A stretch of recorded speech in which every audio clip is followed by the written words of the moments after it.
কদিন আগে দেখলাম আপনি ট্রাকে করে ঝড় বৃষ্টি হাঁটু পানি কখনো কখনো প্রচণ্ড রোদ এর ভিতরে চিটাগং চষে বেরিয়েছেন 2-3 দিন ধরে।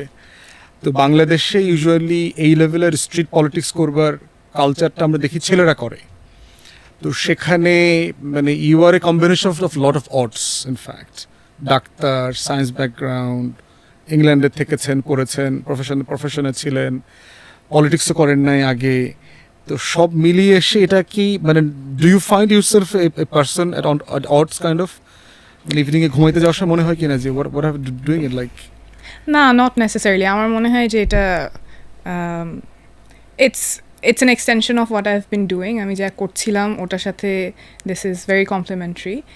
আমি সবসময়ই মানুষের কাছে যেতে, তাদের কথা শুনতে পছন্দ করতাম এবং আমার বিভিন্ন কাজের ধরনটাই এমন ছিল যেখানে আমার মানুষের কথা শুনতে হয়, শুনে সমস্যাটা বুঝতে হয়, তারপর একটা সমাধানের দিকে আমরা আগাই। ডাক্তার হিসেবেও এই কাজটা ছিল। আমি বিভিন্ন ভলান্টিয়ারিং, বিভিন্ন সোশ্যাল সার্ভিসেও এই কাজটা করতাম। আমার সহায় হেলথ যে কোম্পানিটা আছে, হেলথ কোম্পানি, সেখানেও আমি চেষ্টা করি যে মানুষের সমস্যাগুলো কিভাবে সলভ করা যায়, তাদের ভাষায় কিভাবে কথা বলা যায়। তো আমার কাছে রাজনীতিটা আই ফিল যে this is again serving people. তো it's probably a different form, কিন্তু কাজটা একই ধারার, যেখানে আমরা মানুষের কাছে যাচ্ছি, কথা শুনছি, কথা বোঝার চেষ্টা করছি এবং তার প্রতিফলন যাতে আমাদের কাজে আসে। ফ্যামিলিতে কেউ পলিটিক্স করেছে অথবা আপনি নিজেও কি কোনোভাবে কোনো সময়টাতে রাজনীতি করেছেন? আমি রাজনীতি সচেতন ছিলাম।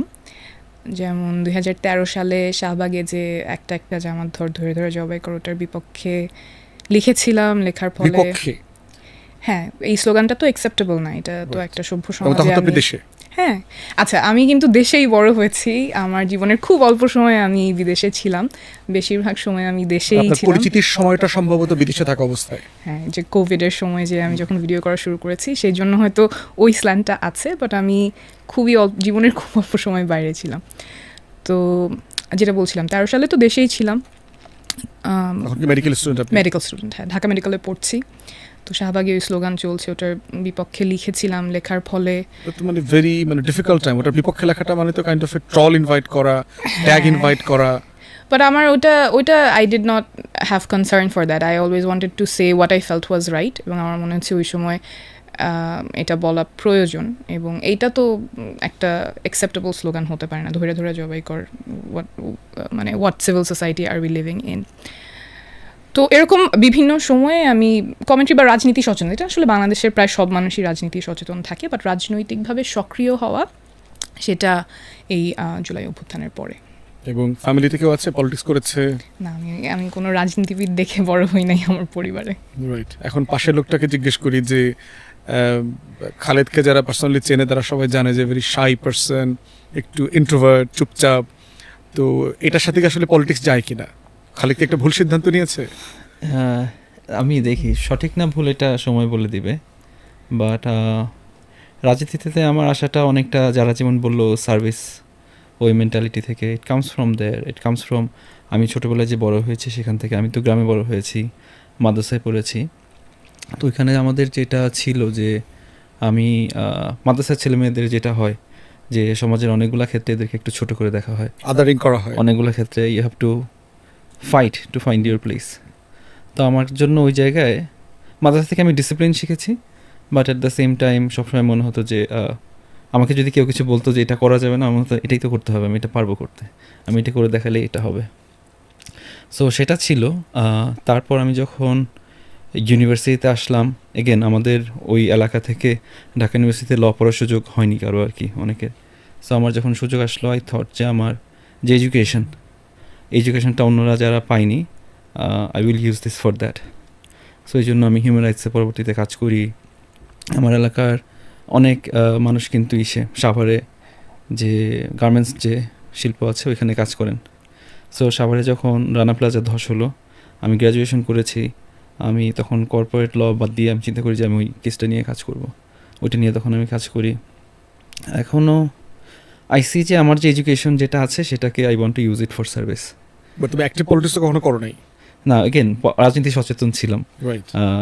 সো আওয়ামী লীগের এই পুরো সময়টাতে তো আমরা কিছু সময় কথা বলার চেষ্টা করেছি, কিছু সময় ওইটার জন্য ট্রলের শিকার হয়েছি, ইভেন মোর দেন দ্যাট, মানে কিছু ক্ষেত্রে। তো তারপর যেটা মনে হলো যে রাজনীতি তো একটা সার্ভিসেরই একটা অংশ, সো ওইটাই চেষ্টা করা আর কি, যে আমার যে পজিশন বা আমার যে এডুকেশন আছে ওইটা দিয়ে আমার এলাকার বা আমার মতো যারা মানুষরা ছিল সুবিধা বঞ্চিত তাদের জন্য যদি কিছু করতে পারি। একটা এই জন্য- বিষয় তো অনেকে জানে না আর কি, মানে যার পাশে তুমি বসে আছো, তো এই জন্য হচ্ছে যে আমরা বোঝার চেষ্টা করছি যে এই রাজনীতি না করে রাজনীতিতে আসবার এই সিদ্ধান্তটাকে সম্মিলিত, কে এটা ট্রিগার করলো কনভারসেশনটা, is it a right time perhaps we should go back and get involved? Doctor Zara, মানে হঠাৎ করে কেন মনে হলো, মানে suddenly in a fine British disruptive morning যে ওয়েদার সো খারাপ, উই মাস্ট লিভ? আচ্ছা, এটা আমি একটু পেছনের গল্পটাই বলি। ধরেন আমি ইউকেতে তো গেলাম, কিন্তু I had roots in Bangladesh quite a lot. যেমন আমি যখন ভিডিও করা শুরু করছি তখন অনেকেই আমাকে বলছিল যে ইংরেজিতেও করো, but I chose to do it in Bangla because আমার মনে হচ্ছে এখানে প্রায়োরিটিটা বেশি দেয়া প্রয়োজন, এখানে অভাবটাও বেশি, নিডটাও বেশি, এবং আমার কমিউনিটিকে আমি সার্ভ করতে পারবো। তো সেখান থেকেই কিন্তু আমার কাজগুলো বাংলাতে করা, সেখান থেকে ভিডিও করা, তারপর সহায় হেলথ বিভিন্ন অর্গানাইজেশনের সাথে কাজ করা যাতে বার্তাগুলো মানুষের কাছে পৌঁছে যায়। তো সেখান থেকে তো আমাদের স্বাস্থ্য ব্যবস্থাটা কেমন, কতখানি মানুষ এখানে ভোগান্তির শিকার হয়, যারা স্বাস্থ্যসেবা দিচ্ছেন তাদের ক্ষেত্রেও আমরা সুযোগ সুবিধা নিশ্চিত করতে পারছি না। এটা খুব কাছ থেকেই আমার এক্সপিরিয়েন্স করার সুযোগ হয়েছে। আর এই যে স্বাস্থ্য ভিডিও করার যে অভিজ্ঞতা, সেটা করতে করতে জুলাই আগস্টে আমার তখন নাইট শিফট চলছিলাম, তো ওখানে কেমব্রিজে অ্যাডেনব্রুকস হসপিটালে কাজ করছিলাম as a doctor, medicine specialist. তো আমার নাইট শিফট চলছিল, ওর মধ্যে আমি খুব কম সময় পেতাম বাসায় এসে অন্য কাজে মনোযোগ দেওয়ার জন্য। ওই কম সময়ে আমি যে কাজটা করছিলাম সেটা হচ্ছে খুব হন্যে হয়ে খুঁজছিলাম যে ঘরোয়া কোন আইটেমটা মানুষ ব্যাগে নিয়ে বের হবে আন্দোলনে যাওয়ার সময়, যাতে ওর বন্ধু যদি গুলি খায়। মানে এটা গত বছরের পার্টিকুলারলি আন্দোলনের সময়কার কথা বলছেন? আন্দোলনের সময়ের কথা, মানে জুলাইয়ের সময়, যে সে ব্যাগে কোন জিনিসটা নিয়ে গেলে তার বন্ধু যখন গুলি খেয়ে ব্লিডিং হচ্ছে সে কিভাবে থামাবে হাসপাতালে যাওয়ার আগ পর্যন্ত। কাইন্ড অফ এ মানে mobile first aid service.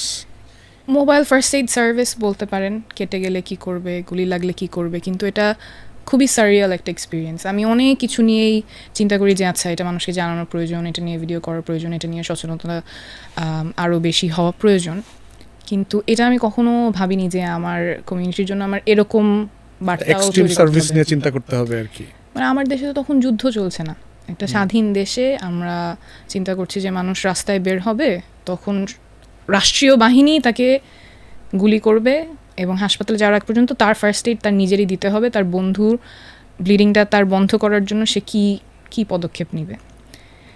So এই বাস্তবতাটা যারা এখানে ছিলেন তারা তো দে হ্যাভ লিভড থ্রু, প্রবাস থেকে আমরাও খুব ক্লোজলি দেখছিলাম, বুঝছিলাম, এবং এটা আসলে প্রবাসে অনেক মানুষকেই এফেক্ট করেছে, যে যেভাবে পেরেছে মোবিলাইজ করেছে, সাপোর্ট মোবিলাইজ করেছে, ফান্ড মোবিলাইজ করেছে। তো ইট wasn't like one fine morning, it was a continuation of what we were doing and it became very stark at that time. এবং আমাদের কাছে মনে হচ্ছে যে আমাদের রাষ্ট্রের যে ব্যবস্থায় এইরকম সম্ভব, যেখানে রাষ্ট্রের নাগরিককেই রাষ্ট্রীয় বাহিনী গুম করছে, খুন করছে, that settlement needs to change.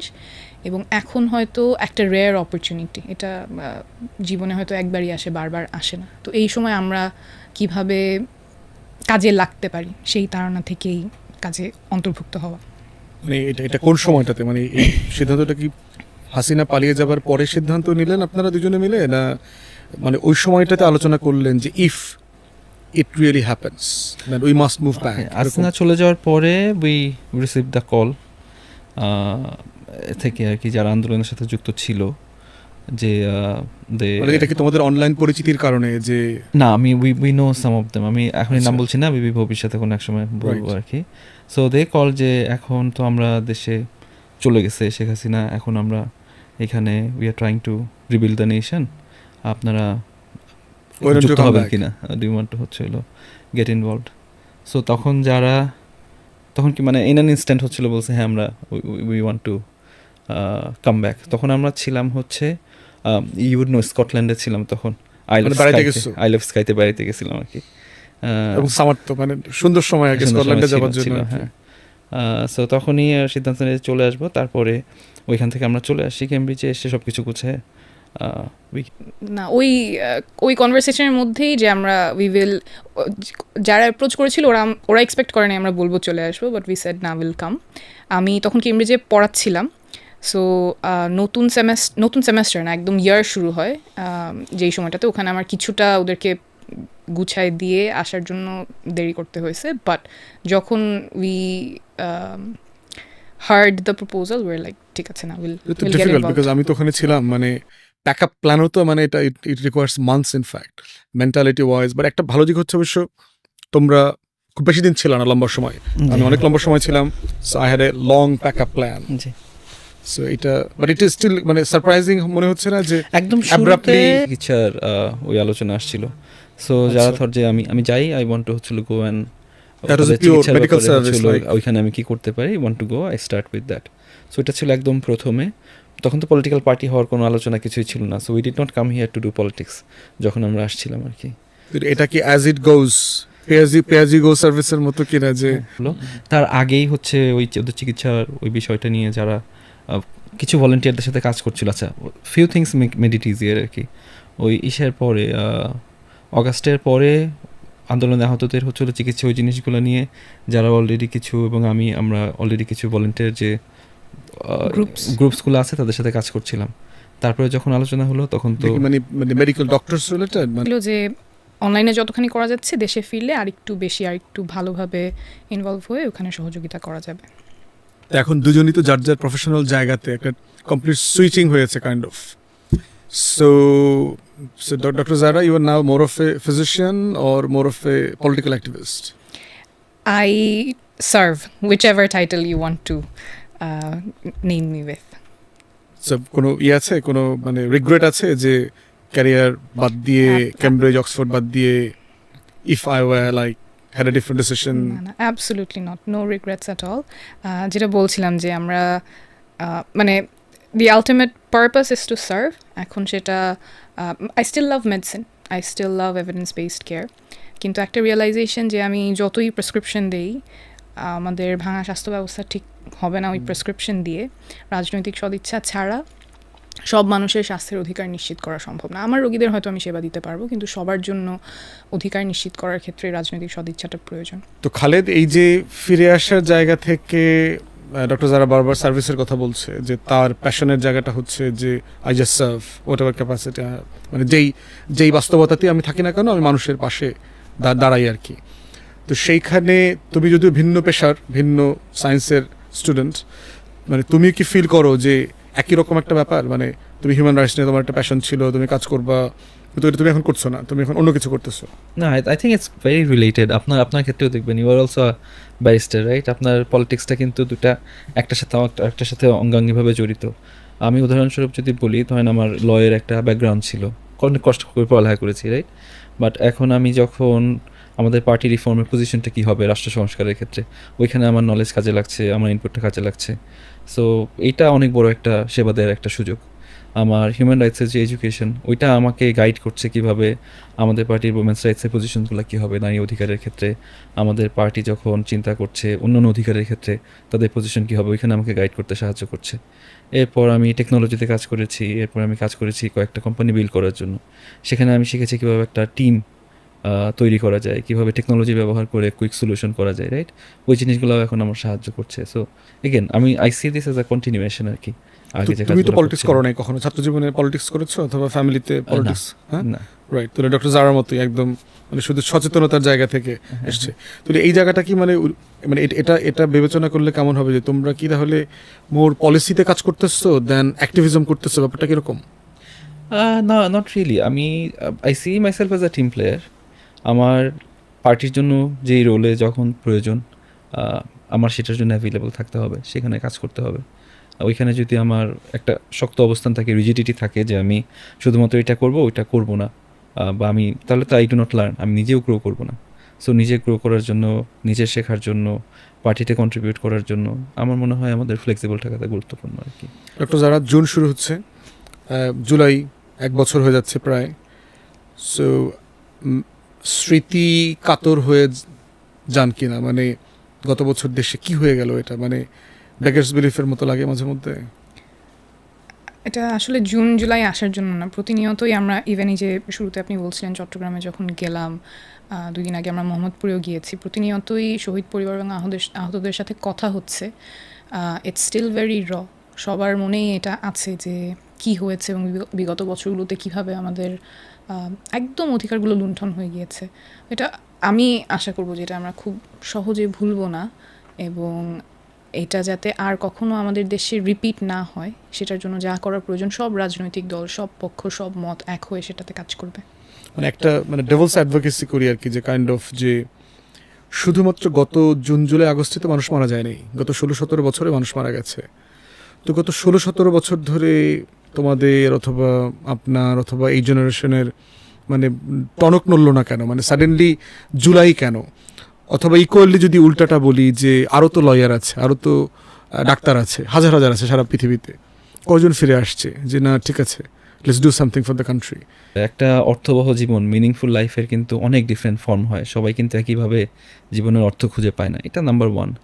Number 2, গত 16-17 বছরের মধ্যে আমার অনেস্ট হইতে হবে, রাইট? আমার কিছু সময়ে কিছু জিনিস আমাকে অনেক বেশি নাড়া দিয়েছে, কিছু সময়ে দেয়নি।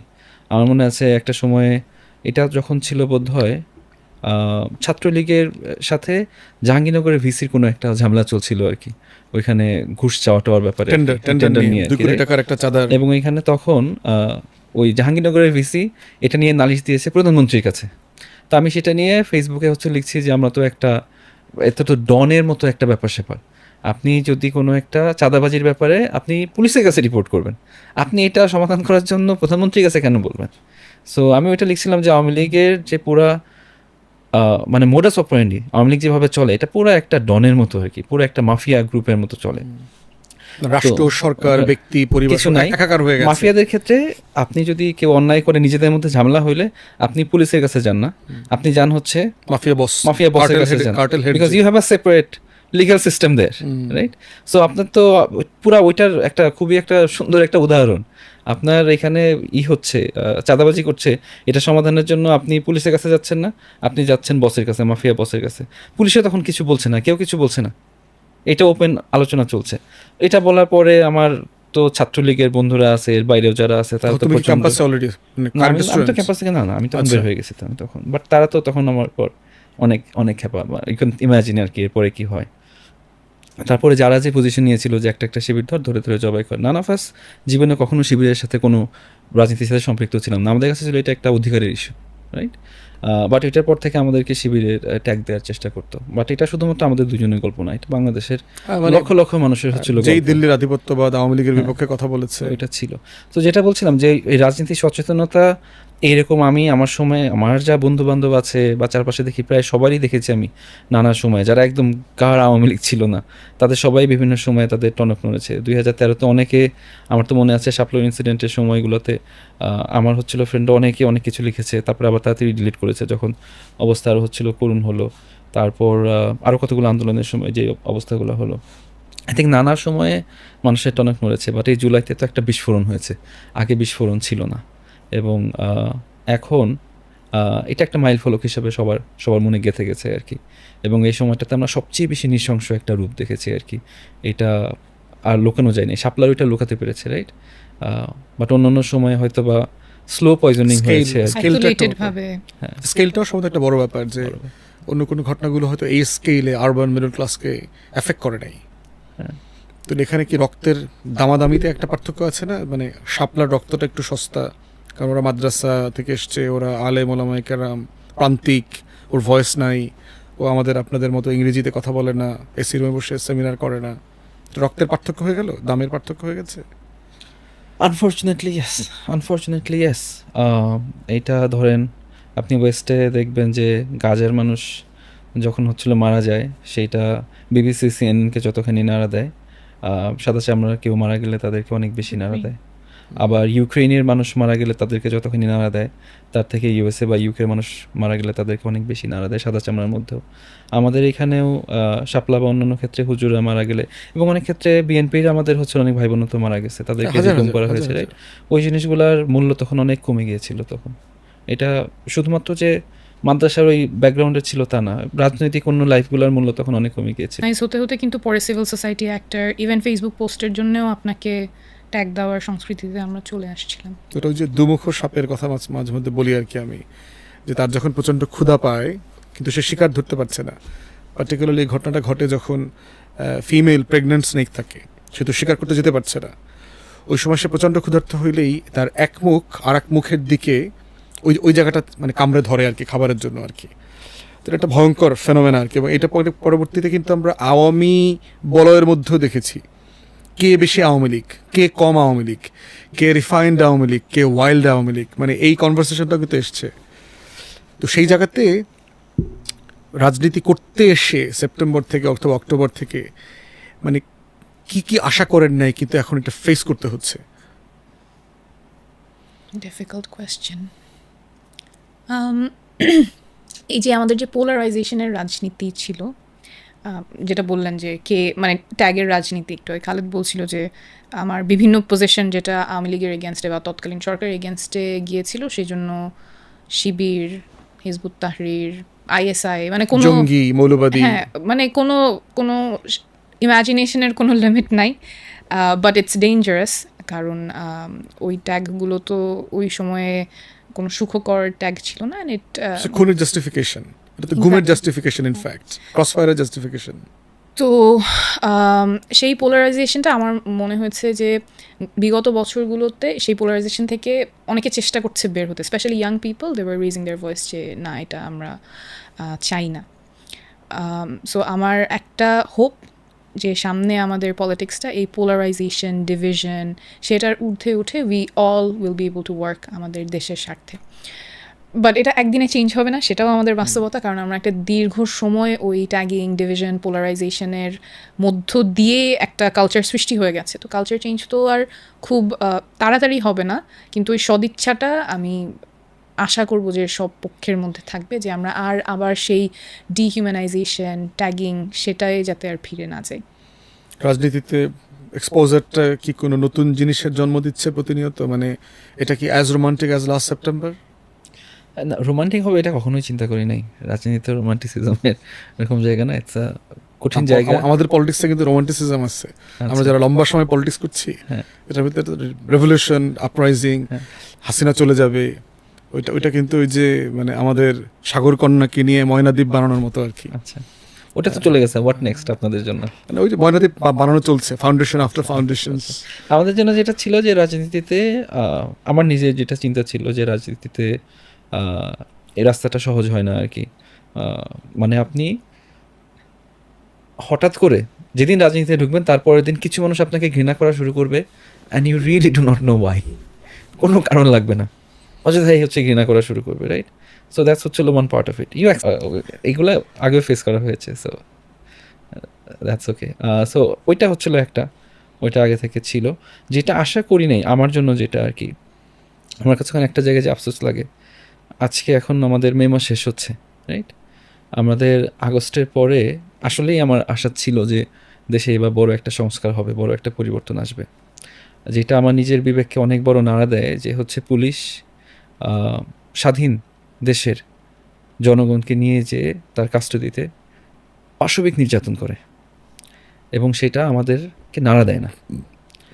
আমরা হিউম্যান রাইটসের ক্ষেত্রে, আমরা মানবাধিকারের ক্ষেত্রে জানি যে কিছু যে অধিকার আছে, যে অধিকারগুলো কোনো ক্ষেত্রেই নিয়ে নেওয়া যায় না, রাইট টু লাইফ, রাইট? তারপরে হচ্ছে ফ্রিডম ফ্রম টর্চার। সো কিন্তু এটার কোনো আমাদের বিকার নেই এটা নিয়ে আর কি। এই মিনিমাম যে সংস্কার, এই সংস্কারটুকু আমরা হচ্ছে দেখছি না সেখান থেকে। আমরা কোনো প্রমিস পাচ্ছি না। বিকারহীনতা কি তোমার এখনো চোখে পড়ছে? এখন তো আমাদের ওই সংস্কার হওয়ার সম্ভাবনা আস্তে আস্তে আমার কাছে মনে হচ্ছে আস্তে আস্তে কমে যাচ্ছে। অনেক সময় মনে হচ্ছে সংস্কার চাওয়াটা একটা কন্ট্রোভার্সিয়াল জিনিস হয়ে দাঁড়িয়েছে, যে এখন আপনি সংস্কার চাবেন যে দেশের বিচারপতি, প্রধান বিচারপতি, তাকে আমরা এমন একটা মেকানিজমে অ্যাপয়েন্ট করতে চাই যেটা পক্ষপাতদুষ্ট হবে না। এই চাওয়াটাই কন্ট্রোভার্সিয়াল হয়ে যাচ্ছে এখন রাজনীতিতে আমাদের আলোচনাটা যেদিকে যাচ্ছে। আপনি চাচ্ছেন যে আমাদের নির্বাচন কমিশনার, তাকে এমন একটা প্রক্রিয়ায় নিয়োগ করতে হবে যেই প্রক্রিয়াটা গ্রহণযোগ্য, স্বচ্ছ। সেটা 2022 সালে শেখ হাসিনা করা কালো আইনের মাধ্যমে হবে না। এই চাওয়াটা এখন কন্ট্রোভার্সিয়াল। এই চাওয়াটা কন্ট্রোভার্সিয়াল। এই মে মাসের অথবা সবচেয়ে এখন জেনারেসলি আলোচনা বললে করছি। যে এটা এখন প্রায়োরিটি না, আগে আমার- নির্বাচনটা হয়ে যাক তারপরে আমরা এটা দেখবো, ব্যাপারটা এরকম। আপনি তো ওই ফ্রেমওয়ার্কের মাধ্যমে যদি আপনার এখন চিফ ইলেকশন কমিশনার যদি অপারেট করে, কিভাবে আপনি তো মানে ওইটা এক্সপেকটেশনটা মনে হয় তৈরি হচ্ছে আর কি। হ্যাঁ, তো এখন ওই জিনিসটা আমার জন্য একটু সারপ্রাইজ। এটার এক্সপেকটেশন ছিল না যে এত তাড়াতাড়ি সংস্কারের প্রতি মনোযোগ মানুষের এত চলে যাবে আর কি। সো আমি সংস্কারের ব্যাপারে আমি খুবই প্যাশনেট সংস্কারের ব্যাপারে। আমার মনে হয় সংস্কারের ব্যাপারে আমাদের সবার আবার একটু রিঅ্যাসেস করা দরকার, সবার কম্প্রোমাইজ করা দরকার, বাট সবার নর্থ স্টার থাকা উচিত যে আমাদের, অর্থাৎ যে প্রিন্সিপালটা আমাদের মাথায় থাকা উচিত, যে মনে রাখা যে আমরা যেই সিস্টেমটা আগে ছিলাম, আমাদের তো একটা এক্সপেকটেশন ছিল রাষ্ট্রটাকে আবার পুনর্বিন্যাস করা। এখন সেই সংস্কারটাকে হাইজ্যাক করে নিয়ে যাচ্ছে, কেউ একজন নিয়ে যাচ্ছে, কোনো জায়গা থেকে চলে যাচ্ছে আর কি। আর সংস্কারের কথা চাওয়াটা কন্ট্রোভার্সিয়াল হয়ে যাচ্ছে অনেকগুলো ক্ষেত্রে। অফকোর্স আমরা নির্বাচন চাই এবং নির্বাচন যত দ্রুত সম্ভব তত হওয়াই ভালো, বাট নির্বাচন চাওয়ার সাথে সাথে আমাদের সংস্কারের ব্যাপারে একটু আন্তরিকভাবে কাজ করা প্রয়োজন, যাতে এটা তাড়াতাড়ি হয়। এটা আমাদের সবার জন্যই গুরুত্বপূর্ণ। ডক্টর জারার কোন জায়গাতে কাজ করে খুব বেশি হোঁচট খেতে হচ্ছে যে কি ব্যাপারে, এটা তো হওয়ার কথা ছিল না, মানে জুলাইয়ের সাথে যায় না, আগস্টের সাথে যায় না? অনেকগুলো ক্ষেত্রেই, যেমন আমি যখন শহীদ পরিবার আহতদের সাথে কথা বলি, ওদের চিকিৎসা এবং পুনর্বাসনের কাজটা যত দ্রুত হওয়ার কথা ছিল, যেভাবে হওয়ার কথা ছিল সেভাবে হচ্ছে না। যেই পুরনো আমলাতান্ত্রিক জটিলতা, সেটার মধ্য দিয়ে ওনাদেরকে যেতে হচ্ছে। এবং মানে সমস্যাটা কি প্রত্যাশাটা বেশি এখানে, না না সমস্যা সিস্টেমের লিমিটেশনকে বিবেচনায় না নেওয়ার সমস্যা? আমার মনে হয় যে যেই কমিটমেন্টটা সরকারই দিয়েছে যে আমাদের শহীদ পরিবার এবং আহতদের জন্য আমরা ফাস্ট ট্র্যাক সার্ভিস দিব, প্রিমিয়াম সার্ভিস দিব, ওই কমিটমেন্টটা আছে, কিন্তু বাস্তবতাটা ভিন্ন। এবং এই বাস্তবতাটা বারবার তুলে ধরার পরেও সিস্টেমে কোনো চেঞ্জ না আসাটা হতাশাজনক। বিচারের ক্ষেত্রেও একই কথাই হচ্ছে। ওনারা কয়েকদিন আগেই একজন শহীদের মায়ের সাথে কথা হচ্ছিল, আমরা আলোচনা করছিলাম যে ওনাদের এখন কি অবস্থা। চিটাগংয়ে তো আপনি বেশ কয়েকজন শহীদের পরিবারের সাথে দেখা করেছেন। চিটাগংয়ে দেখা হয়েছে, ঢাকায় কথা হয়। তো একজন খুব স্টার্ক একটা কথা বলেছেন যে উনি কী চান নতুন বাংলাদেশে। উনি বলছেন যে টাকায় তো আর মা ডাকে না, উনি চান যে ওনার ছেলে যে মারা গেছে সেটার বিচারটা যাতে হয়, কিন্তু উনি নিশ্চিত না সেটা হবে কি না। এই অনিশ্চয়তা তো থাকার কথা না। সময় লাগবে অবশ্যই, বিচার তার নিজস্ব গতিতে চলবে, কিন্তু এই যে ওনারা ভরসা পাচ্ছেন না বা বুঝতে পারছেন না কতখানি বা আদৌ হবে কি না, এইটা তো হওয়ার কথা ছিল না। মানে রাষ্ট্র কি পরিমাণ কনফিডেন্স লুজ করেছে নাগরিকদের সামনে, যে আসলে বিশ্বাস করতে পারছে না যে বিচার হবে। অভ্যুত্থানের পরে তো আমার অ্যাটলিস্ট মনে হয় যে খুব বড় ম্যান্ডেট ছিল বিচার নিশ্চিত করা, ওনাদের চিকিৎসা এবং পুনর্বাসনটা নিশ্চিত করা। সেই জায়গায় হতাশা আছে। এমনি অন্তর্বর্তীকালীন সরকারের কি আন্তরিকতা ঘাটতি দেখেছেন এই ব্যাপারে?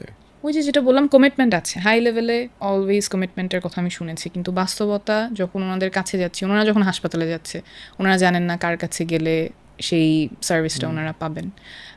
ইভেন বিচারের ক্ষেত্রে কোথায় যাবেন, থানায় যাবেন, কোর্টে যাবেন, আইসিটিতে যাবেন, কোথায় যাবেন। এই যে আমাদের এটা আগের যে সিস্টেমটা যেখানে অনেকগুলো জটিলতার মধ্যে দিয়ে যেতে হয়, এবার আমাদের একটা সুযোগ ছিল হয়তো যেখানে আমরা এগুলি অ্যাটলিস্ট ওনাদের জন্য সিম্পলিফাই করবো, এবং এটা could have been a president for future as well. তখন আসলে মানুষ সংস্কার বোঝে না, এটা আমার একবারও মনে হয় নাই, বরঞ্চ ওরাই বলছে যে আমরা আগের ব্যবস্থাটা চাই না। এটা কি প্রান্তিকের মানুষদের কথা? প্রান্তিকের মানুষের, কারণ এটা খুব পরিষ্কার, কেউ চায় না যে তার বাসায় হঠাৎ করে পুলিশ চলে আসতে পারবে কোনো কারণ ছাড়া, জেলে ভরে নিতে পারবে কোনো কারণ ছাড়া, নির্যাতন করবে কোনো কারণ ছাড়া, কোনো রাষ্ট্রের কোনো এক্সপ্লেনেশন ছাড়া, কাউকে রাস্তা থেকে তুলে নিয়ে যেতে পারবে কোনো কারণ ছাড়া। এগুলো তো মানুষ নিজের চোখে দেখেছে, শুনেছে গত বছরগুলোতে।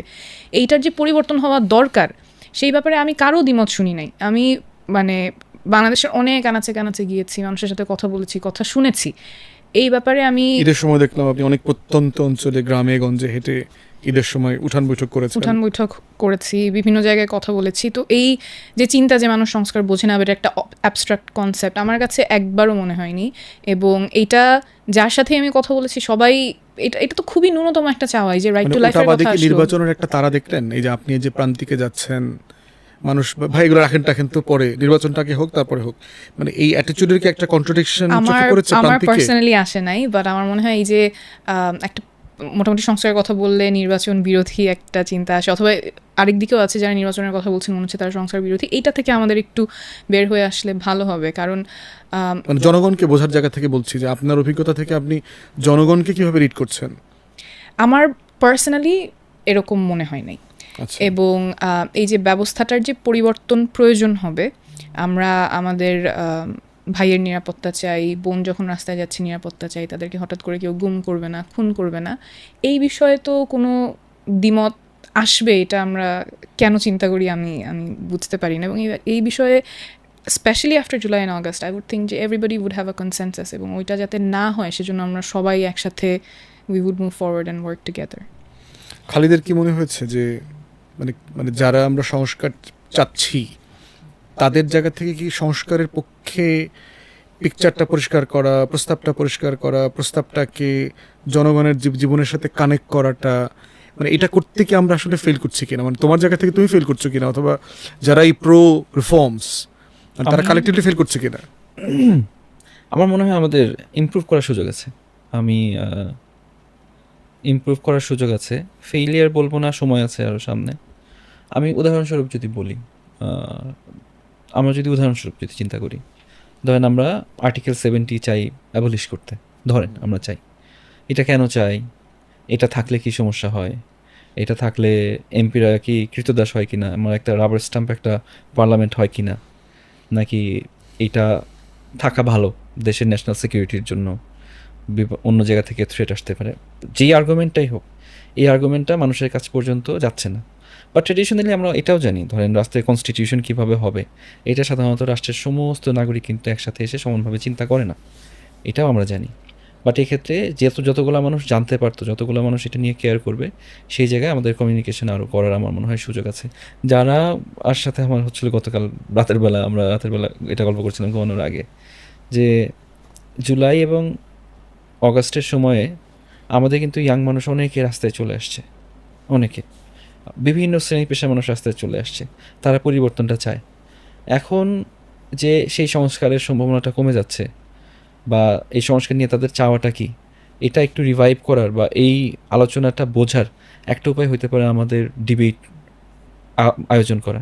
ফর এক্সাম্পল ইউনিভার্সিটিগুলোতে, স্কুলগুলোতে, কলেজগুলোতে তারা যদি ডিবেট করে সংবিধানের বিভিন্ন ধারা নিয়ে, বা ওভারঅল প্রধানমন্ত্রীর ক্ষমতা আমাদেরকে লিমিট করা দরকার কি দরকার না, সেখানে যদি আলোচনা হয়, আমাদের একটা টেলিভাইজড একটা ডিবেট হচ্ছিল, কম্পিটিশন হয়, মেবি আমার এবি পার্টি একটা কম্পিটিশনের আয়োজন করছে, বা বিভিন্ন ডিবেটিং সোসাইটি আয়োজনগুলো করছে, রাইট? তাহলে কিন্তু আমাদের যে ইয়াং পপুলেশন পলিটিক্সের এই পার্টটা নিয়ে অনেক আগ্রহী ছিল, আমার মনে হয় প্রত্যেকটা ডিবেট অনুষ্ঠানে শত শত মানুষ থাকবে, এটা অনলাইনে গেলে লাখ লাখ মানুষ এখানে দেখার সুযোগ আছে, তখন একটা ন্যাশনাল ডিসকোর্স হওয়ার সুযোগ আছে। আমরা গত রাতে আলোচনা করছিলাম, আমাদের এক্সপ্লোর করতে হবে যে আমরা কোন আইডিয়াসগুলো নিয়ে আসতে পারি যাতে করে একটা গ্রেটার সেগমেন্ট অফ দ্য সোসাইটিকে আমরা এনগেজ করতে পারি সংস্কারের ডিসকাশনে। আমি বলছি না যে সংস্কারটা একদিকেই যেতে হবে, আমরা প্রোজ অ্যান্ড কনস দুটি আলোচনা যেন করতে পারি, এই জন্য ডিবেট একটা খুব ভালো একটা উপায় হতে পারে। তাহলে মানুষ খুবই কুইকলি জানতে পারবে, আচ্ছা সংস্কার এটা দরকার ছিল, এটা দরকার ছিল না, এটার পক্ষে এটা ডিবেট, এটার বিপক্ষে এটা ডিবেট, সংস্কারের কাজ যেটা চলছে সেটা চললো, but at the same time আমার মনে হয় মানুষ যদি জানতে পারে তাহলে ভালো হবে। একটা কথা আছে না, sunlight is the best sanitiser.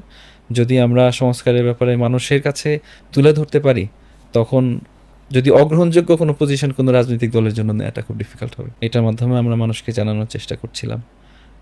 কিছুদিন আগে কর্মশালা আমরা আরেকটা করলাম যেখানে আপনিও ছিলেন, ওইটার মাধ্যমে মানুষকে জানানোর চেষ্টা করছিলাম। আমরা একটা পুস্তিকা তৈরি করছি, পুস্তিকা মানুষের কাছে ডিস্ট্রিবিউট করার চেষ্টা করছি। এগুলো ধরো, মানে আমার কাছে যেটা মনে হয়েছে যে ঘুরে ঘুরে আমরা কিছু মানুষ আমরাই যাচ্ছি। ধরো আজকেও দায়রার প্রোগ্রামে গেলাম বিকেলে, আমি পডকাস্টে আসার আগে, উত্তরে গণসংযোগ হচ্ছে, দক্ষিণে গণসংযোগ হচ্ছে, আমরা যে চিটাগাংয়ে গেলাম, ঢাকায় বিভিন্ন জায়গায় গণসংযোগ হচ্ছে, সব জায়গায় কিন্তু আমরা এই কথাগুলো একদম সাধারণ মানুষের ভাষায়, আমরা যখন বলছি বিচার ব্যবস্থার সংস্কার, এটা মানে কি, পুলিশের সংস্কার, এটার অর্থটা কি হবে, এবং ওটা যখন ভেঙে বলছি, যেটা আপনারা করলেন প্রচুর, ধরেন আমরাও তো প্রচুর স্ট্রিট মিটআপস করি আর কি, পথসভায় কি আসলে সংস্কারের কনভারসেশনটা কি, মানে এটা সিম্বায়োটিক কিনা? সংস্কার বলতে আমরা সংস্কার হলে মানুষের জীবনে কোন জিনিসটা পরিবর্তন হবে। বিচার ব্যবস্থার সংস্কার তো ইটস এ ডিফিকাল্ট টার্ম, সেটা না বলে বিচার ব্যবস্থার সংস্কার বলতে কি বোঝায় যে নিরপেক্ষ রাষ্ট্রের বিচার ব্যবস্থা নিরপেক্ষ। সো তাদের কাছে যদি বলা যায় আমরা নতুন বাংলাদেশে কি এমন চাই যেখানে পুলিশ আপনাকে যেভাবে ইচ্ছা সেভাবে সেটা তো ব্যর্থ কণ্ঠেই মানুষ তখন বলে না ওটা আমরা চাই না। এটাই তো আমাদের বিচার ব্যবস্থার সংস্কার। আমরা যে কঠিন কঠিন পয়েন্টগুলো বলছি আলটিমেট রেজাল্ট তো এটাই আমরা চাই। সো এগুলো নিয়ে যখন কথা বলছি তখন we get the opinions of people and that's how we are trying to form a consensus যে আমরা বিচার ব্যবস্থার কারেন্ট প্রবলেমগুলো কি, ওনাদের জীবনে কি সমস্যা হিসেবে এটা আসে এবং সমাধানটা আমরা কীভাবে চাচ্ছি। খুব নিটিগ্রিটি পয়েন্টস পথসভায় না, কিন্তু আলটিমেট রেজাল্টটা, আলটিমেট ইমপ্লিকেশন তার জীবনে কী হবে সেটা নিয়ে আমরা কথা বলার চেষ্টা করেছি। ইভেন একটা জিনিস আমি ফিল করি, আপনাদের মতামত আসতে পারে, সেটা হচ্ছে এই যে ওয়ার্কশপগুলো, যে সিভিল সোসাইটি ইভেন্টগুলো আমরা করি ঢাকার আরবান এসি রুমগুলোতে, বড় বড় হলগুলোতে, এবং সব নিজেরা ভিআইপি, এটা তো আসলে ঢাকার বাইরে কি আসলে খুব বেশি হচ্ছে? আমি তো খুব বেশি দেখতে পাচ্ছি না। এটা আমাদের জায়গা থেকে লিমিটেশন আছে, বাট আমার কাছে মনে হচ্ছে আমাদের কালেকটিভ যারা আমরা প্রো ডেমোক্রেসি অ্যাক্টিভিস্ট ছিলাম, একটা কালেকটিভ লিমিটেশন দেখতে পাচ্ছি যে অন্যান্য জেলাতে কিন্তু সিভিল সোসাইটি আছে। আমি আমার জেলা খুব বেশি আমি জানি না, কিন্তু বরিশাল প্রেস ক্লাবে গিয়ে আমি দেখলাম বরিশাল প্রেস ক্লাবটা ঢাকার প্রেস ক্লাবের থেকে পুরাতন, 1941 সালে প্রতিষ্ঠিত। এবং এটার যে হিস্ট্রি দেখলাম যে তাদের যে সিভিল সোসাইটি, এত প্রমিনেন্ট সিভিল সোসাইটি আছে যে তারা তখন বরিশাল থেকে কলকাতায় যেত সেমিনার করবার জন্য, কলকাতা থেকে বরিশালে আসতো মিটিংয়ের জন্য, এবং ওই মিটিংয়ের পুরাতন আমলের ছবিগুলো দেখেছি। Very prominent writers, civil society members আছে। ঢাকাতে কিন্তু মনে করা হয় যে সব বুদ্ধি মনে হয় শুধু ঢাকাতে, ঢাকার বাইরে কোনো বুদ্ধি নেই, ঢাকার বাইরে শুধু হাত পা আছে, মানুষ খেটে খুঁটে খায়, আর ঢাকার মানুষরা হলো সব বুদ্ধি, এখানে কাগজ কলমে টাইপ করে খায়। তো এই ডিসকানেক্টটা কি রিফর্মের জন্য একটা অন্তরায় কিনা? 100% আমাদের রিফর্মটা কিন্তু এই জন্য হওয়া দরকার যে ঢাকা কেন্দ্রিক সব কিছু না হয়ে আমাদের একটু বিকেন্দ্রীকরণ করতে হবে, ক্ষমতাটাকেও ছড়িয়ে দিতে হবে আর কি। আমরা যে বলছি প্রধানমন্ত্রীর ক্ষমতা অনেক বেশি, অনেকটা অসীম ক্ষমতা প্রধানমন্ত্রীর। আমি একজনকে এটা বলতে শুনেছিলাম যে উপরে আল্লাহ আর নিচে প্রধানমন্ত্রী, এর মাঝে আর কোনো কিছু নাই, লিমিটেশন অনেক খটোমটো শব্দ টব্দ বলি, রাইট? খুবই একটা সহজভাবে বাসায় বলে দিছে এটা বলা। বাট আমি যেটা বলছিলাম যে এই ক্ষমতার বিকেন্দ্রীকরণ করার মাধ্যমে যে শুধুমাত্র প্রধানমন্ত্রীর হাতে ওইখানে যে সব ক্ষমতা থাকবে তা না, আমাদের স্থানীয় সরকারগুলো আরেকটু বেশি পাওয়ারফুল হতে পারে। আমাদের জেলা পর্যায়ে যে কাজগুলো হয় সেখানেও আরও বেশি হচ্ছিল তাদের স্বাধীনতা থাকতে পারে কিছু কাজগুলো করার জন্য। আমি বলছি না যে মানে তাদের স্বাধীনতা দিয়ে দেওয়ার কথা, বাট ওইখানে কাজ একটু আরেকটু বেশি দিকে যেতে, মানে বেশি যেতে পারে ওইখানে। আমাদের বিভাগীয় শহরগুলোতে আমাদের সংস্কারের মধ্যে একটা জায়গা আছেই যে আমাদের বিভাগীয় শহরগুলোতে আমাদের সুপ্রিম কোর্টের হচ্ছে একটা করে হাইকোর্টের বেঞ্চ হচ্ছিল, ওইখানে হবে এরশাদের সময় যেটা করা হয়েছিল। সো এখন ওইটাও যদি হয়, কারণ ন্যায় বিচারটা তাদের আরেকটু কাছে যদি আমরা নিয়ে যেতে পারি, রাইট? কারণ কারো একটা শুনানির জন্য সকালবেলা ঘুম থেকে উঠে, অনেকে তো আগের দিনই সে ঢাকায় এসে শুনানির জন্য আসতে হয়, তারপরের দিন আমার যেতে হবে যদি ঢাকায় এটা শুনানির জন্য। এবং একটা বিষয় ডক্টর স্যার আমার চোখে পড়েছে, আমি ফিল করছি রিফর্মের পক্ষের দলগুলোকে নিজেদের ভিতর একটা বোঝাপড়া করছে কিনা। আসলে একটা বিষয় যার যার জায়গা থেকে আমরা রিফর্মের কথা বলছি, রিফর্ম, কিন্তু আসলে এটার একটা কনসেনসাস উইদিন আস আছে কিনা, এবং এটা দরকার কিনা? অবশ্যই দরকার। এখন যে রিফর্মটা হবে সেটা তো পলিটিক্যাল পার্টিজ একটা ইম্পর্টেন্ট রোল প্লে করবে ইমপ্লিমেন্টেশনের ক্ষেত্রে। সো সেই কনসেনসাস তো দরকার হবে, এবং জনগণের কাছে যে একটু আগে আপনি বলছিলেন সংস্কারের বার্তাগুলো পৌঁছে দেয়া খুব সহজ ভাষায়, এটা তাদের জীবনে কী প্রভাব পড়বে, এটা তো অনেক বড় একটা দায় রাজনৈতিক দলগুলোর। তো সেখানে আমাদের নিজেদের মধ্যে তো বোঝাপড়ার প্রয়োজন, এবং জনগণের কাছেও আমরা যখন যাচ্ছি আমরা কী বার্তা নিয়ে যাচ্ছি, কিভাবে তাদেরকে এই যাত্রায় ইনক্লুড করব। কারণ অনেক লম্বা পথ তো জনগণকে এক্সক্লুড করে এই প্রসেসগুলো হয়েছে। একদম যে এলিটেস্ট কথা বলছিলেন সেটা তো ঢাকা না, আরও অনেক ছোট পরিসরে, অনেক ছোট পরিসরে যে এলিটকে সার্ভ করার জন্য আমাদের সিস্টেমগুলো কাজ করে, সেটা যাতে আর না হয়। Truly becomes a state for its citizens rather than it becomes a state for all rather than few, যেটা হয়ে আসছে। তো সেইখানে তো আমাদের সবার একসাথে কাজ করতেই হবে, বোঝাপড়া থাকতে হবে, এবং মানুষকে ইনক্লুড করে কাজ করতে হবে। শুধু ঢাকা না, যেরকম বলছিলেন আমাদের বিভিন্ন বিভাগীয় শহর, জেলা শহর, এবং আমি যখন স্কুলগুলোতে যাচ্ছি বাচ্চারা কিন্তু অনেক স্মার্ট, ওরা অনেক কিছু বোঝে, বুঝতে চায়। একদম ছোট্ট একটা মেয়ে, আমি একটা দোকানেও যে আমাদের সংস্কারের লিফলেট এবং কথা বলতে যখন যাচ্ছিলাম, ওদেরকে বলছে হ্যাঁ আমি তো ছাত্রদের দলকে চিনি, আমি আপনাকেও চিনি, আমি একটা ছবি তুলবো। ও জাস্ট ক্লাস 5-এ পড়ে, কিন্তু ওর চিন্তা আছে, ও বুঝতেছে। এবং এই মানুষগুলোকে আমরা রাজনীতি সচেতন করা, আমাদের সংবিধানে কী আছে, কোথায় কী সীমাবদ্ধতা আছে, কী পরিবর্তন আমরা চাই, এই ইনক্লুশনের মধ্যে তো আনতে হবে, এই ফ্রেমওয়ার্কের মধ্যে আনতে হবে। না হলে যেরকম আপনি বলছিলেন যে কিছুটা অ্যাপাথি চলে আসছিল গত 14-15 বছরে, কিছু ইভেন্ট যেগুলো অনেক হয়তো পপুলারাইজড হয়েছে, টেলিভাইজড হয়েছে, সেগুলো নিয়ে ইয়াং মানুষ কথা বলেছে, বাট সব কিছুতে বলে নাই। তো এই যখনই বলা থেমে যায় বা যখনই হতাশা চলে আসে, এবং এটা তো আমাদের খুবই কি বলে নোম চমস্কির যে বইয়ের একদম পাতায় পাতায় যে ইউ আইসোলেট পিপল, যাতে তুমি যে প্রপাগান্ডা ছড়াতে চাও সেটা যাতে করতে পারো, ওই জায়গায় যাতে আমরা ফেরত না যাই, মানুষের মধ্যে হতাশা যাতে আর না আসে। Young people they keep speaking against injustice, যেই জাগরণটা আমরা দেখেছি সেটা যাতে সাস্টেইন করে, সেটার জন্য আমার রাজনৈতিক দল, সিভিল সোসাইটি সব পক্ষকেই একসাথে কাজ করতে হবে। এবং একটা বিষয় যে মাধ্যমের ব্যাপারে, মোডাস অপারেন্ডিসের ব্যাপারে আমার মনে আছে তোমাদের যে একটা কাজ ভালো লেগেছে, যেমন ধরো তোমরা যে কার্টুন করছো, অ্যানিমেশন করছো, মানে ভেরি সিরিয়াস বিষয়গুলোকে মানে 47, 71, 24টাকে যে অ্যানিমেশন করে নিয়ে আসা হয়েছে। আমরা কিছু করেছি আমাদের জায়গা থেকে, পুঁথির গান দিয়ে করেছি। মানে আমরা চাচ্ছিলাম যে এটা শুধু অ্যানিমেশন তো একটা ফর্ম, কিন্তু এটার মাধ্যমে আমার কালচারাল জায়গাটাকেও যেন আমি ফুটায় নিয়ে আসতে পারি, মানে হাই লেভেলের খুব মানে বড় মিউজিক টিউজিক দিয়ে, ইনস্ট্রুমেন্ট দিয়ে ছাকানাকা টাইপ না করে।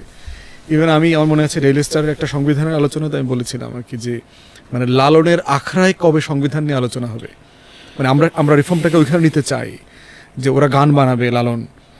তো সেইটা কি করা যেতে পারে, তোমাদের ভাবনায় কি কিছু এসছে যে মানে রিফর্মটা ধরো সাবস্টান্সের একটা জায়গা, কিন্তু প্রসেস রিফর্মটাও কিন্তু একটা জরুরি জায়গা, আর একটা হচ্ছে অনেক গুরুত্বপূর্ণ জিনিস, কিন্তু কোনোদিন মানুষের কাছে পৌঁছবে না। না, পুরোপুরি একমত। কারণ আমাদের যারা একটা এক্সাম্পল দিল আর কি, ওইটা I think is quite significant. সেটা হচ্ছে যে আমি যখন মানুষের কাছে রিফর্মের আলোচনা করছি, তখন আমি তার কাছে যেয়ে বলছি যে রিফর্মের আউটকামটা তার লাইফে কী হবে সেটা নিয়ে আলোচনা করা, রাইট?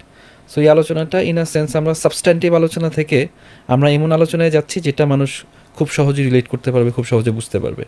সেটা তার গানের মধ্যে আসতে পারে, সেটা উপন্যাসের মধ্যে আসতে পারে, সেটা গল্পের মধ্যে আসতে পারে। আমরা ডিবেটের কথা বলছিলাম, ডিবেটের মধ্যে আসতে পারে।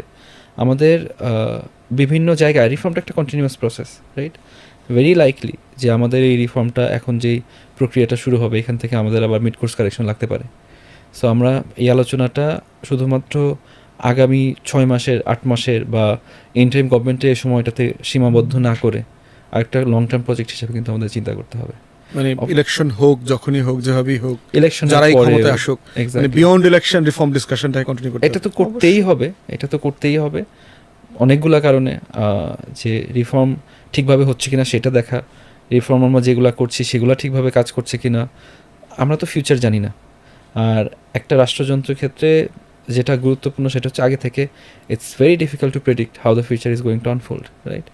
একটা প্রভিশন হয়তো বা কনস্টিটিউশনে খুব সুন্দর দেখা যায়, বা একটা প্রভিশন যেটা একটা লর মাধ্যমে করলাম পুলিশের রিফর্মের ক্ষেত্রে সুন্দর দেখা গেলো, বাট ওইটাই হয়তো ইউটিলাইজ করে পরবর্তীতে আরও খারাপের দিকে যেতে পারে।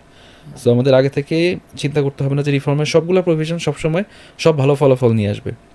ওই ক্ষেত্রে আমাদের অ্যাক্টিভ থাকতে হবে যে কোনটা ভালো হবে, ক্রিটিক্যাল থাকতে হবে। এবং এই ক্ষেত্রে যদি আমাদের সবার ওই এনগেজমেন্ট থাকে, লেটস সে লালনের আখড়ায় যদি ওইখানে একটা গান হয়, সেটা কিন্তু ধরেন একটা মানে এক্স্যাক্টলি ডিফারেন্ট অডিয়েন্স। আর একটা হচ্ছে গানগুলোতে যেটা হয়, একটা খুবই কমপ্লেক্স বড় আইডিয়াটাকে ছেকে দুইটা লাইনে ওইটা এক্সপ্রেস করা হয়, রাইট? এই জিনিসগুলো কিন্তু আবার অনেক বড় একটা পাওয়ার থাকে, মানুষ খুব সহজে বুঝতে পারে এবং তারা দেখে যে রিফর্মটা how it should look like. Ultimately এইরকম যদি দেখা না যায় তাহলে আমাদের রিফর্ম হয়নি, তাহলে go back to the drawing board, এটা কীভাবে আবার চেঞ্জ করি। দুইটা জিনিস দেখার আছে। রিফর্ম যদি আমরা চিন্তা করি যে একটা আইনের এই প্রভিশনটা আসলে রিফর্ম হয়ে গেছে, সেটা হচ্ছে আমাদের প্রসেসের রিফর্ম যদি হয় তাহলেই তো হবে, আপনি যেটা বললেন আউটকামের ওইটা। তো আমাদের এই গান বা এই কবিতাগুলোর একটা পাওয়ার যেটা আছে, তারা আ লট অফ টাইম তারা কিন্তু ওই আউটকামের ওইটা একটা বলে দেয় আমাদেরকে। এইটা যদি আপনি না দেখেন তাহলে বুঝেন যে আপনার রিফর্ম হয়নি। তো সেখানে এই যে এই গানগুলোকে কিভাবে মানে রিফর্মের সাথে, নতুন বাংলাদেশের সাথে ইনভলভ করা যায়। এবং কিছুক্ষণ আগে কথা বলছিলাম আরেকজন মেহমানের সাথে যে একটা ভালো গান কিন্তু হয়নি। মানে আমাদের যুদ্ধ নিয়ে চিন্তা করেন যে কত সুন্দর সুন্দর গান হয়েছে স্বাধীন বাংলা বেতার কেন্দ্রে 21শে ফেব্রুয়ারিকে নিয়ে, কিন্তু এখন পর্যন্ত একটা অসাধারণ গান, মানে যেই গানটা শুনলেও আচ্ছা জুলাই, মানে এরকম কোনো ফিলিংস আসে নাই কিন্তু এখনো। আমাদের জুলাই আগস্টে কিন্তু অনেকগুলো অ্যাকচুয়ালি র্যাপাররা গান করেছিল, যেটা আপনি যে ইসের কথা বললেন, মিউজিকের কথা বললেন, art form is very important. এবং ওই সময় কিন্তু এই যে বিভিন্ন নৃশংসতার ভিডিও, তার পাশাপাশি মানুষ যে রেজিস্ট্যান্স তৈরি করেছে, প্রতিরোধ তৈরি করেছে, সেটার সাথে ওই র্যাপ সংগুলো, তারপর নজরুলের আগের যেই গানগুলো যেখানে খুব অনুপ্রেরণা আসে, বিপ্লবী kind those went viral but এরপরে আবার এই যে আমাদের দেশ পরিবর্তনটা যে করতে হবে, সংস্কার করতে হবে, সেটার রেলেভেন্ট আর দেখা হয় নাই। কিন্তু এই আর্ট ফর্মটা খুবই ইম্পর্টেন্ট হবে ভিজুয়ালাইজ করার জন্য যে আমরা কেমন বাংলাদেশ চাই, এবং ওটা মানুষের মধ্যে যেটা বললেন যে গান একটা ডিফারেন্ট লেভেলে কানেক্ট করে মানুষকে। হ্যাঁ, এবং এটা এক্সস্ট করে না, মানে এটা সবচেয়ে বড় জিনিস হচ্ছে যে খুব কঠিন জিনিসগুলোকেও মানে ক্লান্তির মধ্যেও এটা নেওয়া যায়, এক্সস্ট করে না। আমরা শেষের দিকে চলে আসছি, র্যাপ আপ করতে চাচ্ছি যে 1 বছর হতে চলছে গণ অভ্যুত্থান। এটাকে বাঁচিয়ে রাখাটার একটা চ্যালেঞ্জ কিন্তু তৈরি হয়েছে, কারণ যখনই আমরা নতুন বন্দোবস্তের কথা বলছি, পুরাতন বন্দোবস্তের মালিকরা কিন্তু এটা ছেড়ে দেবার জন্য প্রস্তুত না। এবং আজকেও দেখলাম আওয়ামী লীগ মিছিল করেছে কয়েক জায়গাতে। তো সেই জায়গাতে আমরা যারা ফ্যাসিবাদ বিরোধী আন্দোলন করেছি, আমাদের সামনে কিন্তু অনেকগুলো চ্যালেঞ্জ আছে। তার ভিতরে একটা হচ্ছে গণ অভ্যুত্থানের স্পিরিটটাকে ধরে রাখবার চ্যালেঞ্জ, যারা স্যাক্রিফাইস করেছেন তাদের মেমোরিকে প্রিজার্ভ করবার চ্যালেঞ্জ। রাইট। আপনি যদি ওদেরকে জিজ্ঞেস করেন যে যারা বলে এটা অভ্যুত্থান, তাদেরকে যদি বলা হয় যে এটা বিপ্লব না কেন, আলটিমেটলি তারা বলবে যে এখানে বিপ্লব হলে যে পরিবর্তন আসে, পুরনো ব্যবস্থা একদম ফেলে দেয়া, সেটা করা হয়নি, আমরা পুরনো কনস্টিটিউশনের আন্ডারে এখনও চলছি, আরও এটা সেটা বলবে। এবং এই কারণে এটা বিপ্লব না, এটা অভ্যুত্থান। রাইট। আমাদের ছাত্র জনতা 5ই অগস্ট পর্যন্ত যে স্যাক্রিফাইসটা করেছে, সেই স্যাক্রিফাইসটা কিন্তু বিপ্লবও হতে পারতো, গণ অভ্যুত্থানও হতে পারতো, অথবা জাস্ট এটা একটা ক্ষমতা পথ পরিবর্তনও হতে পারতো। রাইট। এই জায়গায় এটা নির্ভর করবে আমরা কতটুকু ফসল ঘরে তুলতে পারি, কতটুকু ভালোভাবে ওইখানের আকাঙ্ক্ষাগুলো বাস্তবায়ন করতে পারি, এবং তারপরে সময়টা কত ভালোভাবে ইউটিলাইজ করতে পারি, তার উপরে নির্ভর করবে কোন অভ্যুত্থানটাকে কীভাবে আমরা দেখব। এই জন্য আমাদের এটাকে বাঁচিয়ে রাখা বা এটার আকাঙ্ক্ষাকে পূরণ করা, এটার গুরুত্ব অপরিসীম। এটার গুরুত্ব আমাদের প্রায় 1000-এর বেশি জীবন উৎসর্গ করা, হাজার হাজার পঙ্গুত্ব বরণ করা, আহত হওয়া। উই ওই টু দেম যে আমাদের এই অভ্যুত্থানের যে আকাঙ্ক্ষা আছে ওইটা আমাদের পূরণ করতে হবে। এখন কি পূরণ করা, তাদের বিচার আমাদের নিশ্চিত করতে হবে, বিচার নিশ্চিত করতে হবে। বিচার একটু আগে আলোচনা হচ্ছিল, আমাদের একটা খুব জেনুইন ফিয়ার, এটিএম আজহারুলের যে রায়টা আসলো, এখন আমাদের কিন্তু একটা বড় ফিয়ার যে এখন আমরা যে বিচার এমনিতেই খুব স্লোভাবে আগাচ্ছে, খুবই মন্থর গতিতে আগাচ্ছে, এবং বিচার যেটা হবেও সেইটার যদি প্রসেসে আমাদের এই পুরনো বিচার ব্যবস্থার যে সমস্যাগুলো, ওই সমস্যাগুলো রেখে প্রসেসটা যদি আমরা ফলো না করে যদি বিচার হয়, এই বিচারের রেজাল্টগুলো মানে শেষ পর্যন্ত যে রায়গুলো আসবে, সেই রায়গুলো হয়তো শেষ পর্যন্ত নাও টিকতে পারে। এটা কিন্তু অনেক বড় একটা প্রহসন হবে। সো ওই জায়গায় আমাদের দেখছি যে এটা সরকারের একটা অনেক বড় একটা দায়িত্ব, এবং এটার উপরেই কিন্তু জাজ করা হবে যারা এই দায়িত্বে আছে তারা আসলে কার পক্ষে কাজ করেছে, তারা কিভাবে কাজ করেছে, কতটা সফলতার সাথে কাজ করেছে। এটা শুধু সফলতা না, এটা অনেকগুলো মানুষের অনেক বড় আমানত তাদের কাছে। এটা একটা। তারপর আমরা রিফর্মের কথা বলছি। আমরা যদি শুধুমাত্র ক্ষমতা একজনের কাছ থেকে আরেকজনের কাছে হস্তান্তর হয়, আমরা যদি ডিপ রিফর্মগুলো না পাই, ফান্ডামেন্টাল রিফর্মগুলো না পাই, তাহলেও আমরা যে এতগুলা স্যাক্রিফাইসেস, ওই জিনিসগুলোর প্রতি সম্মান দেওয়া হবে না। আমাদের নতুন কনস্টিটিউশনের কথা আমরা কেন বলি, কারণ আমরা কনস্টিটিউশনের যে পরিবর্তনটা আনবো, সেই পরিবর্তনটাকে ডিউরেবল রাখার জন্য, যাতে সেটা একটু টেকসই হয়। আমি এই খটোমটো আলোচনায় যাচ্ছি না, জুডিশিয়াল রিভিউ করা এবং তারপরে বেসিক স্ট্রাকচার কনস্টিটিউশন পরিবর্তন করা, ওইগুলো যাচ্ছি না। মোদ্দা কথা আমরা নতুন সংবিধানের কথা বলছি, কারণ সংবিধানের যে পরিবর্তনগুলো আমরা আনতে চাচ্ছি, একটা মৌলিক পরিবর্তন আনতে চাচ্ছি, কাঠামোতে পরিবর্তন আনতে চাচ্ছি, যাতে করে আমাদের রাষ্ট্রটাকে মেরামত করা যায়, সেটাও আমরা করতে পারবো না যদি আমাদের ওইটা না হয়, সংবিধান আমরা পরিবর্তন করতে না পারি, ওইরকম একটা নির্বাচনে যদি আমরা এগ্রিমেন্টে না আসতে পারি। এই জিনিসগুলো কিন্তু নির্ভর করবে আমরা এই জুলাই আগস্টের গণ অভ্যুত্থানের আমরা কতটুকু সদ্ব্যবহার করতে পেরেছি বা পারি নাই, ওইটা আমাদের ফোকাস। আমরা এই মেসেজ শুরু থেকে দিয়ে আসছি, আমরা প্রতিদিন প্রত্যেকটা সুযোগ পেলেই এই মেসেজটা দেওয়ার চেষ্টা করছি। আমরা এই মেসেজগুলো নিয়ে কীভাবে কাজ করছি, একটা জিনিস আমরা অ্যাকনলেজ করি যে আমরা কিন্তু দুনিয়ার সবচেয়ে এফিশিয়েন্ট দল না, দুনিয়ার সবচেয়ে এফিশিয়েন্ট গোষ্ঠী না, আমরা যে ভুলের ঊর্ধ্বে তা না, বাট আন্তরিকতার অভাব আছে না, আন্তরিকতার অভাব নেই, আমাদের সদিচ্ছার অভাব আছে না, সদিচ্ছার অভাব নাই। এবং এই আলোকেই আমরা সকল পার্টনারের সাথে একত্রে কাজ করতে চাই এই জিনিসগুলো অ্যাচিভ করার জন্য। আমার এখনও একদম দৃঢ় বিশ্বাস করি আমাদের সবগুলো দল যে আছে তাদের আশা উদ্দেশ্য এক।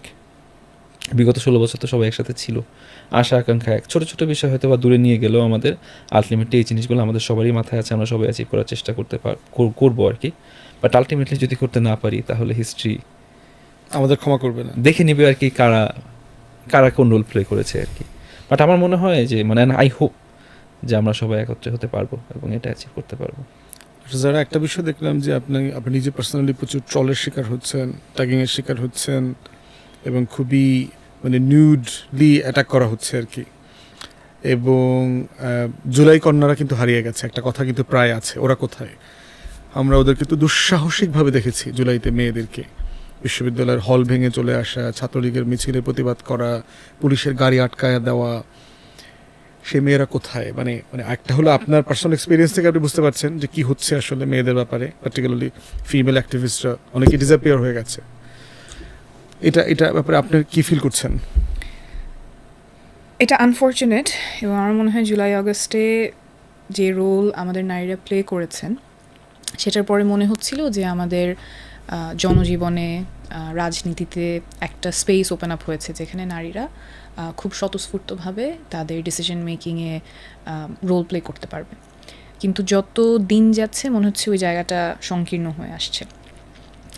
এর একটা বড় কারণ যেটা বললেন, যে যখনই মেয়েরা সামনে আসছে, জায়গা নিচ্ছে নিজের জন্য, আরেকজনের জায়গায় তো সেটা কমতি পড়ছে এবং খুবই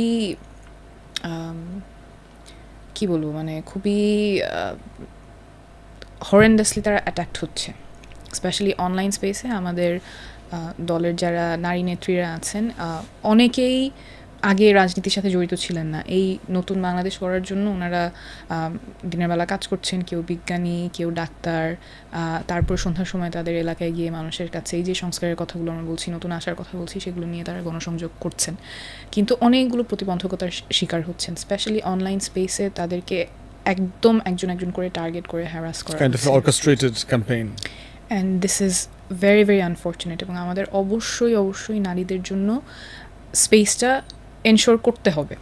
আমরা যদি এইখানে তাদেরকে একটা সেফ সাইবার স্পেস দিতে না পারি, safe space when they are going out, গণসংযোগের সময়ও যদি তারা সেফ স্পেস না পান, তাহলে তখন আমরা আর কমপ্লেন করতে পারবো না যে নারীরা হারিয়ে যাচ্ছেন। কারণ আমরা তো তাকে এসে বলতে পারি না যে আমি নিরাপত্তা দিতে পারবো না, কিন্তু তুমি আসো।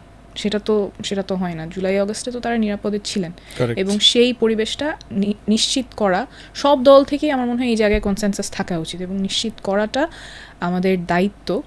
আরেকটা বড় কারণে দায়িত্ব, সেটা হচ্ছে পলিসি মেকিংয়ে, মানে রাজনীতিতে তো আমরা পলিসি মেক করবো, সেখানে যদি নারীদের ভয়েসটা না আসে তাহলে কিন্তু অনেক বড় গ্যাপ থেকে যায়। আমি একটা ছোট্ট উদাহরণ দিই। রাজবাড়িতেই আমাদের উঠান বৈঠকে আমরা কথা বলছিলাম যে কী কী সমস্যা, তো পুরুষেরা বেশিরভাগই বলছিলেন যে রাস্তাটা ভাঙা, তো সেজন্য যাতায়াতে সমস্যা হচ্ছে, যিনি ভ্যান চালান ওনার ভ্যানটা ওখান থেকে উঠাইতেই সমস্যা হয়। বাট ওখানে আমি সবসময় চেষ্টা করি যাতে নারীরা একটু সামনে আসেন, কথা বলেন। ওনারা যখন কথা বলছিলেন তখন বলছিলেন যে শুধুমাত্র রাস্তা ভাঙা সেটা না, জলাবদ্ধতা থাকে, রাস্তাটা পানির নিচে চলে যায় 4-5 মাস। তো তখন দেখা যায় যে চুলাটাও পানির নিচে, একটা মেকশিফট চুলা করে 4-5 পরিবার একসাথে রান্না করতে হয়, ছোটো বাচ্চারা পড়ে যায়, অ্যাক্সিডেন্ট হয়, তারপরে পানিবাহিত রোগ হয়, প্রচুর বাচ্চারা মারা যায়। তো গবেষকরা বুঝবার চেষ্টা করেছে যে মহিলারা কেন আওয়ামী লীগ বিদ্বেষী, এত প্রচণ্ড নিষিদ্ধ চায় কেন। পরে যেটা দেখলাম যে এই যে পলিটিক্যাল অ্যাক্টিভিস্ট লক্ষ লক্ষ সারা বাংলাদেশের সব দলের, তারা যে মামলা হামলার শিকার হলেন, বাড়ি ছাড়া হয়ে থাকলেন, চাকুরি হারিয়েছেন, এর ফার্স্ট ভিকটিম কারা ছিল আসলে? their wives, their mothers, their sisters. তো সে মানে পুরুষ মানুষ হচ্ছে রাজনৈতিক জায়গা থেকে দেখছে ব্যাপারটাকে যে আমি ছেলে মানুষ, পলিটিক্স করি, আমার বিরুদ্ধে তো মামলা হবে। কিন্তু সে দেখতে পাচ্ছে যে এই আওয়ামী লীগের কারণে আমার বাচ্চাটা বাবাকে দেখতে পাচ্ছে না, বৃদ্ধা মা ছেলেকে দেখতে পাচ্ছে না। তো এই যে মানে আপনি কারেক্টলি পয়েন্ট আউট করেছেন যে তার একটা ডিফারেন্ট পার্সপেক্টিভ আছে, যেটা সে সাফার করে, পুরুষ মানুষ সাফার করে না, কারণ পুরুষ মানুষ তো লার্জলি রান্নাবান্না করে না। সো মেকশিফট চুলাতে কি সমস্যা। এবং সেম জিনিসটা কিন্তু এই যে শহীদ পরিবার আহতদের সাথে কথা বললেও আসে, কারণ মেইন আর্নিং মেম্বার যিনি ছিলেন তিনি হয়তো মারা গেছেন। এখন যে মা আছেন বা ওয়াইফ আছেন তারা আগে যে কাজগুলো করেন নাই সেটা করতে হচ্ছে। বাচ্চাকে স্কুলে দিবে নাকি আর্নিংয়ে যাবে, আবার বিভিন্ন আমাদের সোশিও ইকোনমিক পার্সপেক্টিভে নিরাপত্তারও একটা বড় বিষয় Exactly. আছে। তো ওনারা কিন্তু ডিসপ্রপোর্শনেটলি সাফার করছেন এবং এটা আমরা বারবার সরকারকেও আহ্বান জানিয়েছি যে এই পরিবারগুলোর নিরাপত্তাটা নিশ্চিত করতে হবে। সো আমাদের এই যে ডিফারেন্ট অ্যাঙ্গেলস থেকে যাতে আমরা চিন্তা করতে পারি, এবং প্রোগ্রেস আসলে আসবে না if we can't make women mainstream একদম পলিটিক্স এবং পাবলিক স্পেসে। ওটা আমাদের সবার জায়গা থেকেই চেষ্টা থাকতে হবে। যেমন চিটাগংয়ে একটা খুব ইন্সপায়ারিং এক্সপিরিয়েন্স ছিল যে আমাদের সাধারণত তো পাবলিক স্পেসে শুধুমাত্র পুরুষরাই থাকেন, ওভারওয়েলমিংলি পুরুষরা থাকেন, কিন্তু যত দিন গিয়েছে তত আমরা নারী পার্টিসিপেশন বেশি দেখেছি। তো এটা একটা ছোট্ট সাইন, বাট আমি আশা করব যে আমরা সবাই মিলে একসাথে কাজ করলে। এটা কি গ্রুপে মেয়ে থাকবার কারণে অন্য মহিলারা এগিয়ে এসে কথা বলতে আকৃষ্ট হয়েছেন, এরকম একটা ব্যাপার? হতে পারে মানে বিভিন্ন শুধু কারণে ছেলেরা হয়েছে। থাকলে হয়তো মেয়েরা এত পরিমাণে আসতো না, এরকম? ইটস অলওয়েজ বেটার যদি আমি দেখতে পারি আমার মতো কেউ সামনে আছে, তখন হয়তো আসাটা সহজ হয়। এবং যখনই আমি দেখেছি যে দূরে একটা গ্রুপ অফ গার্লস দাঁড়িয়ে আছে, I try to get them আমাদের একদম মেইন স্ট্রিমে যাতে আসতে পারে। তো সেটা হতে পারে, এবং এই জন্য আমাদের পলিটিক্সেও মেয়ে থাকা ইম্পর্টেন্ট, নারীরা অ্যাক্টিভলি থাকা ইম্পর্টেন্ট। তাহলে they will feel included and they will feel যে আচ্ছা I am part of the conversation, আমি শুধুমাত্র সাইড লাইনে থাকবো সেরকম না, আমিও আমার এখানে জায়গা আছে। কনক্লুড করতে চাচ্ছি, খালেদ, 1 বছর গণ অভ্যুত্থানের একদম মানে কি কথাটা নিয়ে আমরা হাজির হব এই বছর? মানে কিছু তো ফ্যাক্টস, হাসিনা চলে গেছে, 16 বছর দুঃশাসন, লুটপাট, গুম খুন, এগুলো তো আমরা বলেছি। মানে এখন কি বলবো, মানে কি বার্তাটা দেব? আমাদের অর্জন কি, আমাদের ফেইলিয়ার কি, মানে মানে মানে ওয়ে ফরওয়ার্ডটা কি হবে? I think again I will come back to it, বিচার আর সংস্কার আমাদের মানে ফ্রন্ট অ্যান্ড সেন্টার আমাদের অ্যাটেনশনে রাখতে হবে। Nothing matters more than this too I think. Of course মানে নির্বাচন তো আমাদের লাগবে, নির্বাচনের আগেও বিচার সংস্কার ইম্পর্টেন্ট, নির্বাচনের পরেও বিচার সংস্কার ইম্পর্টেন্ট। এবং আমরা বলছি যে নির্বাচনের আগে আমরা দৃশ্যমান অগ্রগতি দেখতে চাই, বাট আমি যেটা বলছি যে আগামী 1 বছর কেন, তারপরেও আমাদের বিচার আর সংস্কার নিয়ে আমাদের অ্যাটেনশনটা খুবই ভালোভাবে রাখতে হবে এটার উপরে, আদারওয়াইজ এটা ডিরেল হয়ে যেতে পারে। এটা যদি ডিরেল হয়ে যায় তাহলে we first the purpose of the regulation. Just to add যে এটার সাথেই আমাদের যেটা চিন্তা করতে হবে যাতে আমরা জনবিচ্ছিন্ন না হয়ে যাই এবং জনগণের কাছেই বারবার যাওয়া, বারবার শোনা, আমরা এখানে এটা যাতে একটা খুব অ্যাকাডেমিক এক্সারসাইজ না হয়ে যায়। মানুষ যেটা চায় সেটার প্রতিফলন যাতে হয়। আমরা আমরা খুবই নতুন দল, বাট দল শুরু করার আগেই আমরা একটা ক্যাম্পেইন করেছিলাম আপনার চোখে নতুন বাংলাদেশ, যেখানে আমরা লাখের কাছাকাছি মানুষের কাছে গিয়ে জানতে চেয়েছিলাম আপনারা নতুন রাজনীতি কেমন 2 চান। লাখের বেশি। আচ্ছা, 2 লাখের বেশি। অনলাইনেও ছিল সমস্ত মানুষ, মানে লিখেও মতামত দিতে পেরেছে, অনলাইন অফলাইন, এবং খুব স্বতঃস্ফূর্ত অংশগ্রহণ ছিল যে নতুন রাজনীতি তারা কেমন দেখতে চান, নতুন দলের কাছ থেকে কি প্রত্যাশা, নতুন বাংলাদেশে তারা কি চান। তো এই এক্সারসাইজগুলো আমাদের বারবার করতে থাকতে হবে। মানুষের কাছে না গেলে অনেক সময় আমরা ওই যে খুঁটিনাটি ছোট টেকনিক্যাল অ্যাসপেক্টসে আমরা যদি আটকে যাই, তখন ওই বিগার ভিশনটার জন্য হলেও মানুষের কাছে যাওয়া প্রয়োজন। এবং গত 15-16 বছরে people they not feel heard, তাদের কথাগুলো শোনা হচ্ছে না, জানা হচ্ছে না, এবং এই ক্ষোভটা কিন্তু জমতে থাকে। আমাদের নতুন বাংলাদেশে যাতে ওরকম না হয়, আমরা যাতে যারা হচ্ছে একটা kind of role model political activist, মানে রাজনীতিকে অপছন্দ করেন অথবা রাজনীতি কখনো করেন নাই, অথবা বয়স হয়ে গেছে, অথবা খুবই আরামায়েশে জীবনযাপন করছেন, এর বাইরেও এসেও যে আপনার একটা মিনিংফুল মানে সেন্স অফ পারপাস থাকতে পারে লাইফে, সেটার একটা গ্ল্যারিং এক্সাম্পল আই উইল সে। তো সেই জায়গা থেকে আমরা বোধ করছি যে আমাদের এই যে বাংলাদেশ 2 গড়বার যে লড়াই, দায় ও দরদের ভিত্তিতে এই বাংলাদেশটা তৈরি করা, সেই ময়নাদ্বীপ বলি আর কি বাংলাদেশ 2-কে, তো আমাদের ওই ময়নাদ্বীপটা বানানোর যে ফাউন্ডেশন, এটা চলমান রাখতে হবে। এই চলমান রাখার জন্য যারা যারা কাজ করছেন, অবদান রাখছেন, তাদের কথা আমরা কন্টিনিউয়াসলি শুনবো। আমন্ত্রণ জানিয়ে শেষ করছি।